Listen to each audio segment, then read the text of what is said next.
My friends, Ainate Gamaya, I see you. I see all of you. Starting this live stream off with a beer because I've got a magnificent trailer to talk about. Oh, hello. Good evening, one and all, and welcome to another trailer review. I'm sorry I haven't been uploading a lot of content recently. I've been very busy. Personal life has gotten in the way. But I am delighted to say I am back here to talk about the second trailer for Avatar, Fire and Ash, which is the third film of the 5-part Avatar saga, which is directed by James Cameron, and this is going to be released 3 years after the last one. They are actually re-releasing Avatar 2, The Way of Water. That's going to be in cinemas for a week in the UK. I don't know about the US. I definitely think the UK, like literally the end of the week, it's coming back. So this is probably the appropriate time to talk about this. So we only got the first trailer a couple of months ago, and it was very good. It didn't give much away, and it sort of had a really good music. It was very well edited, and it gave us a lot to speculate. And this trailer it reveals a little bit more. Just to say, I'm a massive Avatar fan, so if you are not a fan of Avatar, you probably won't enjoy this review or discussion. So, do as you wish, but expect nothing but love and praise to come from this. So, sorry. Okay, so the trailer itself, it starts out with the new character Varang giving some details about her relationship with Awa, which is obviously the big hook that has been on everybody's mind when they announced this new character.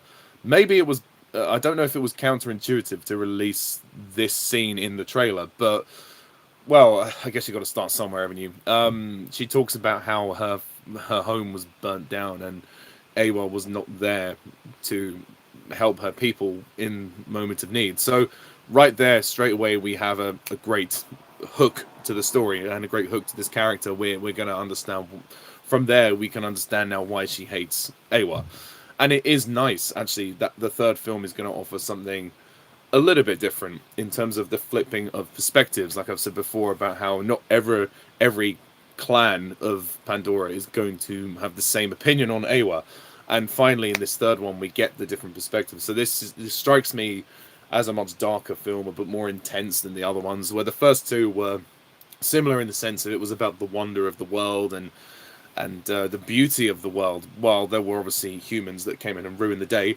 This is very much offering something different, which I think is really good. Sort of goes on a bit from there. I have to say, though, right off the bat, obviously visually stunning. You can't fault the visuals. It looks photorealistic. It looks like it was actually shot without any CGI. It looks really, really incredible. The editing of this trailer is not as good as the previous trailer, I have to say. The music choice and the editing is not quite as strong, I think, as that first trailer. It didn't get me as emotionally invested, but this is definitely more of an action-based trailer. We've got shots of the Sully kids and the Tolkoons, the Ikrans flying around. I'm not going to go into super amounts of detail. And then we get a statement from Jake where he says, if this planet looks deeper or something, if you look hard enough, there's a lot more to this planet, or something like that. Anyway, he says something about the planet being deeper than what you think. So there is still that element of spiritual connection, which we have had in the first two films. And again, the cinematography is flawless. You cannot fault this. This movie is definitely going to win an Oscar for Best Visual Effects. I hope it wins cinematography, but we'll see. And a lot of this is action-packed, so I'm not going to say too much more. There's this whole big sequence where the Wind Traders' ships get attacked. Jake says to Loak, protect your sisters, so Loak is going to have more of a leadership role, which is great. And there's an awesome shot where Jake is sliding down the jellyfish. I don't know if it's called a jellyfish, but it looks like a jellyfish.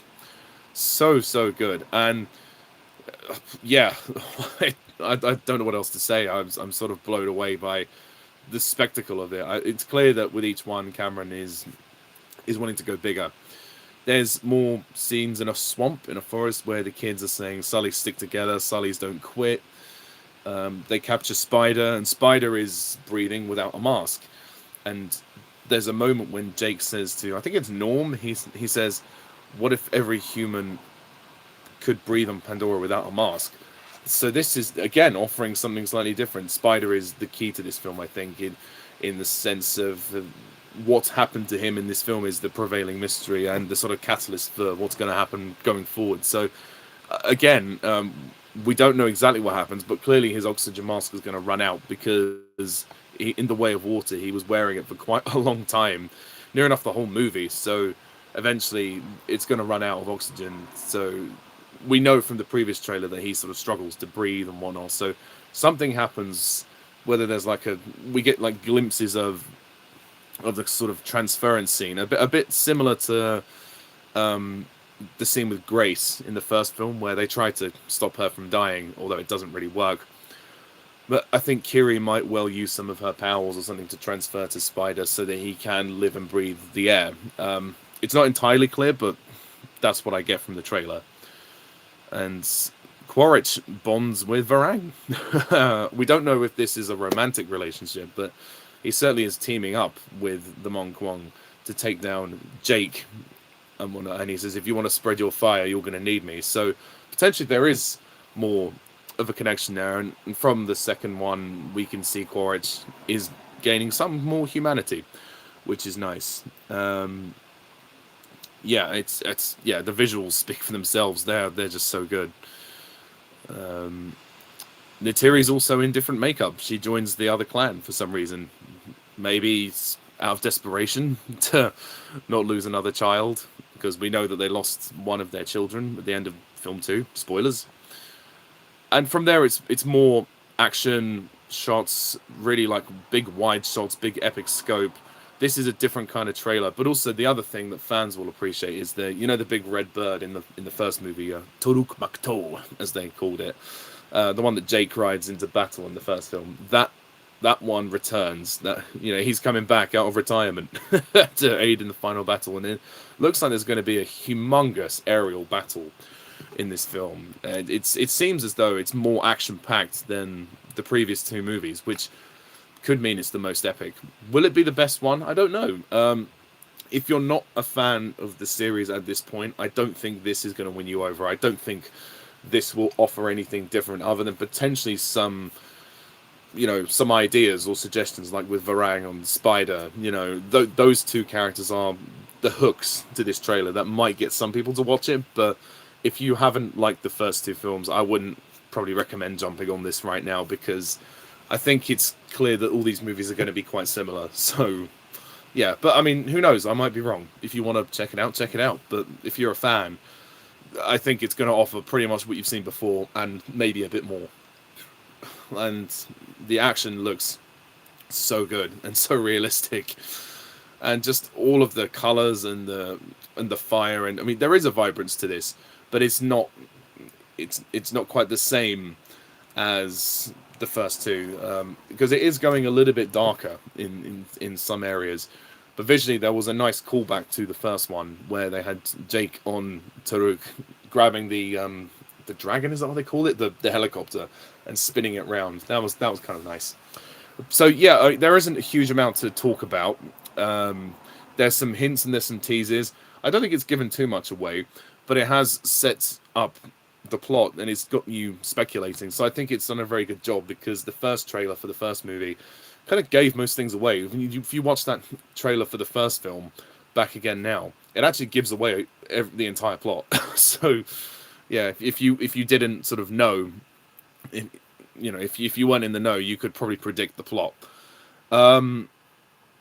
Yeah, so I'm sold. I mean, I was sold before I saw the trailer, but I'm really excited. And this is going to be a long film. It's going to be over 3 hours long, so get comfy. And if there's one thing James Cameron can give you, it's an experience. This, along with Wicked for Good, is my most anticipated movie of the year. Could it be the best? Who knows? I really enjoyed the first 2 films. The second one was a particular emotional roller coaster, but the first one still has its, amazing things about it. So yeah, like I said, if you're a fan, go and see it when it comes out. If you're not a fan, I wouldn't bother. I don't think this is one of those things where, you know, people are going to be very Marmite about it. They're either going to love it or hate it. So Avatar seems to be the Marmite film franchise, but no, I'm sold. I think it's going to be great, and the artistry looks beautiful. So for nothing else, for that reason alone, it's worth seeing it on the big screen. But yeah, what do you guys think of this trailer? Please comment down below and let me know. Please hit the like and subscribe button, and I will review the film when it releases, and I will potentially talk about the clips that are going to be at the end of The Way of Water, because there is going to be a, like I said, a re-release of The Way of Water, like they did with Avatar 1 in 2022, and they remastered that. They put clips out of Avatar 2. This time they'll put some clips of Avatar 3, but you don't know which one you'll get. You'll get like a random selection, which would be interesting. I think there'll be like 3 clips, so I'll see one of the clips and maybe talk about it. But it'd be great to see the second one again on the big screen, because it's such a wonderful experience. Oh yes, of course. Now You See Me 3, Running Man, and Zootopia. A lot of good things coming out as well. I think once we get through Halloween, more things are going to start to come out, which is going to be lovely. But thank you very much all for watching. Please hit the like and subscribe button, and until next time, I'm Pajak's Perspective. See ya.